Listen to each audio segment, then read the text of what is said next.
है कि जल ही जीवन है, मगर जब यही जल जीवन की नैया डुबाने को आमादा हो जाए तो सोचिए दृश्य कितना भयानक होगा, कितना देखने लायक नहीं होगा। हम बात कर रहे हैं महाराष्ट्र में जल सैलाब के बारे में। जल सैलाब की तस्वीरें हम सब ने देखी। खैर ये सब चीजें तो नैसर्गिक है, इस पर हम मनुष्य को कोई रोक नहीं, कोई थाम नहीं, इसमें हमारा कोई बस नहीं है। मगर इसके बाद जो तकलीफ होती है लोगों को, उसमें हम अपनी सेवा के तौर पर अपना हाथ बढ़ा सकते हैं। हम बात कर रहे हैं पालघर जिले के बोईसर शहर में ऐसी एक सोसाइटी के बारे में, नाम है अमृत रेसिडेंसी।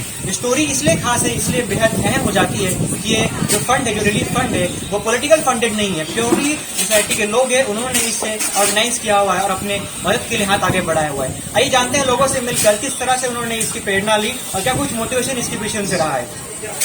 तो ये बताइए कि जो आपने ये रिलीफ फंड चालू किया, इसके पीछे का बेसिक प्रेरणा सूत्र क्या था? बेसिक प्रेरणा सूत्र यही था कि हमने देखा है, हमने वीडियोस के थ्रू देखा है, हमने फोटोज के थ्रू देखा है कि वहाँ पे लोगों को कितनी तकलीफ हो रही है। वो हम यहाँ बैठे बैठे नहीं समझ सकते, लेकिन जो उन पे तकलीफ हो रही है, ना उनको खाने को है, ना पहनने को है, सारी चीजें उनकी पानी में बह गई है, तो वो बड़ी चीजें और उनको इस समय मदद की बहुत ज्यादा आवश्यकता है।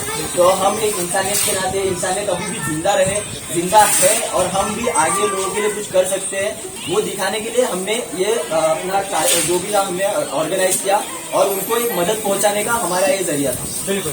तो आइए बात करते हैं, और भी लोग हमारे साथ मौजूद हैं। मुझे बताइए कि कितना आसान, कितना मुश्किल रहा आपकी ये कार्य सोचने के बाद? आपने सोचा कि हमें मदद करना है, कितना डिफिकल्ट, कितना इजी था ये सोचने के पहले? नहीं, कोई डिफिकल्ट नहीं था। इसलिए हम सब लोगों ने एक मीटिंग किया, जैसे हो गए, अमित भैया हो गए, हमने एक डिसीजन लिया कि हमको क्या कर सकते हैं। हम बोले अपने सोसाइटी में मीटिंग किए और वहाँ से फंडिंग आना शुरू हुआ और सब लोगों ने आगे बढ़ के हिस्सा लिया और किसी ने दाल, किसी ने चावल, किसी ने आटा, ये सब कुछ मिला हम लोगों को और हमने एक 300 परिवार को एक पैकेट बनाया और वहाँ पे ले जाके सबको घर घर हम वितरण करते, ताकि किसी को ये ना हो कि ऐसा है। हम उसमें चावल, दाल, क्या बोलते हैं, शक्कर, बिस्किट, पानी, मीठा तेल, दाल, आटा, नमक, माने एक छोटी से छोटी चीज भी हमने उसमें डाला, जैसे माचिस हो गया, मोमबत्ती हो गया, मच्छर भगाने का अगरबत्ती हो गया, साबुन हो गया, ये सब कुछ हमने अपने तरफ से पूरा प्रयास किया कि हम उसमें पैकिंग करें और वहाँ पे पहुँचाएं। इस कार को 4 चांद लगाने के लिए महिलाओं ने भी अपनी पूर्ण रूप से सहायता दी है। ये बात करते हैं उनसे किस तरह से उन्होंने अपना योगदान दिया इस कार्यक्रम को आगे बढ़ाने के लिए। तो बताइए कि आपने अपना योगदान किस रूप में दिया है रिलीफ फंड में? चिपळूणमध्ये महापूर आला होता, त्याच्यामध्ये बऱ्याचशा परिवाराची पूर्ण घरं वाहून गेली, संसार वाहून गेला. त्याच्यामुळे आमच्याकडून पूर्ण फुलाची पाकळी म्हणून आम्ही अमृत रेसिडेन्सीच्या पूर्ण सगळ्या आमच्या पूर्ण सदस्यांनी, आमच्या अमृतमध्ये राहणाऱ्या सगळ्या लोकांनी मिळून आम्ही जे काय आमच्याशी झालं, जे काय थोडंफार जे आमच्याशी शक्य झालं, ते आम्ही ह्या सगळ्या मुलांनी मिळून त्या चिपळूणच्या लोकांसाठी ही मदत करायला लावली आहे. आणि ही मदत अशा लोकांसाठी करायला लावली ज्या लोकांना ही मदत मिळालेलीच नाही मिळत. अशी बरीचशी चिपळूणमध्ये लोक आहेत की ज्या लोकांना मदत नाही मिळाली आणि आम्ही असं एक गाव सिलेक्ट केलेलं आहे ज्या गावामध्ये अजूनपर्यंत मदत पोहोचलेलीच नाही मिळाली. यहाँ के जो बच्चे हैं, खासकर यंगस्टर्स हैं, उन्होंने जो ये मित्रमंडल बनाकर इसको जो प्रोत्साहन दी, जिनके यहाँ के रहवासी और उनके दोस्तों के द्वारा जो भी यहाँ मदद मिल सकी है, सबसे इकट्ठे करके इन लोगों ने इतनी सारी मदद की है, ये बहुत प्रशंसक है। और मैं चाहूँगा कि ये जो बच्चों जो कर रही है, तो आगे के आने वाले यंगस्टर्स के लिए बहुत बड़ा इंस्पिरेशन है, ये जारी रहे, ये हमारी उम्मीद है। जैसा कि हमने सुना कि ये मंत्रिमंडल नहीं, एक मित्र मंडल है, तो इसी मित्र मंडल के अन्य कार्यकर्ता से जुड़े हुए हैं। सुनने में ये आ रहा है कि जो वहाँ पे ट्रांसपोर्टेशन ये माल पहुँचाने वाले हैं, वहाँ के लोकल रहवासी है, तो उस एरिया के, उस क्षेत्र की जो परिस्थिति है वो बहुत करीब से जानते हैं। हालांकि वहाँ पर पहुँच तो नहीं पाए, मगर वहाँ पर अपनी मदद जरूर पहुँचाना चाहते हैं। तो ये मिलकर बात करते हैं किस तरह से उन्होंने अपना योगदान दिया। तो बताइए कि क्या कुछ आपका रूपरेखा थी, किस तरह से अपने ब्लूप्रिंट तैयार किया इन सब चीज़ों को लेकर? पाणी केलेला जो पाऊस झाला तो अतिशय भयानक पाऊस होता, त्याच्यामुळे पूर्ण कोकणाच्या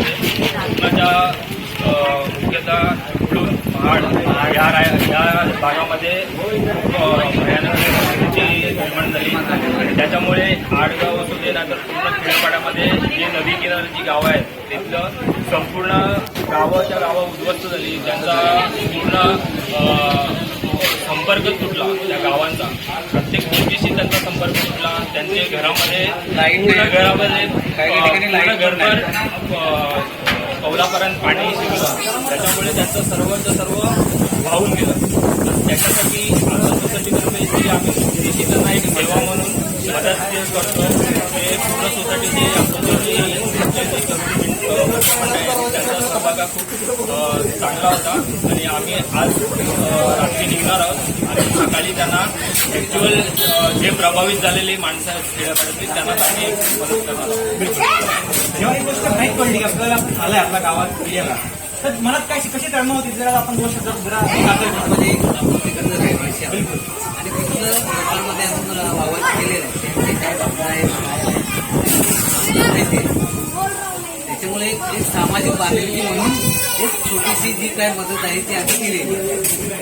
बिल्कुल. तो मसला ये है कि इनके गांव में हुआ है, मसला ये है कि इनका गांव एक भारत देश में आता है और भारत देश के रहवासी है, इसीलिए इस चीजों को उन्होंने भी समझा, उनकी प्रॉब्लम को समझा और 2 कदम उनकी मदद के लिए आगे बढ़ाया. यही मैसेज देना चाहते हैं कि हमने जो भी ये मदद के लिए एक कदम उठाया है, इसके लिए हमारे लिए कोई ऐसा सेल्फ ये नहीं है कि हमको कोई फेम नहीं चाहिए, हमको ये नहीं चाहिए. हमको बस एक ये मैसेज देना है कि हमारे हिंदुस्तान में अगर लोगों ने 1-1 रुपया भी डोनेट किया, एक आदमी ने 1 रुपया भी डोनेट किया तो वो कितने करोड़ों में वो पैसा जमा होता है. और सबसे जरूरी बात हमें ये कहना है कि हमें मदद करना है तो किसी के फोर्स से या हमें इस पार्टी ने बोला है, लोग अपने पीछे दिखेंगे तो वो भी आश्वस्त रहेगा. और मुझे आप सबसे यही रिक्वेस्ट है कि कभी भी ऐसा हो वो आपके साथ भी हो सकता है, तो कहीं आपने मदद की हुए लोग अगली बार आपको मदद करने आ जाए. इसलिए आप सबसे हाथ जोड़ के रिक्वेस्ट है कि जितना हो सके जैसे हो सके ऐसे जगहों पे मदद कीजिए, इंसानियत के नाते कीजिए. हमें ये संदेश देना है.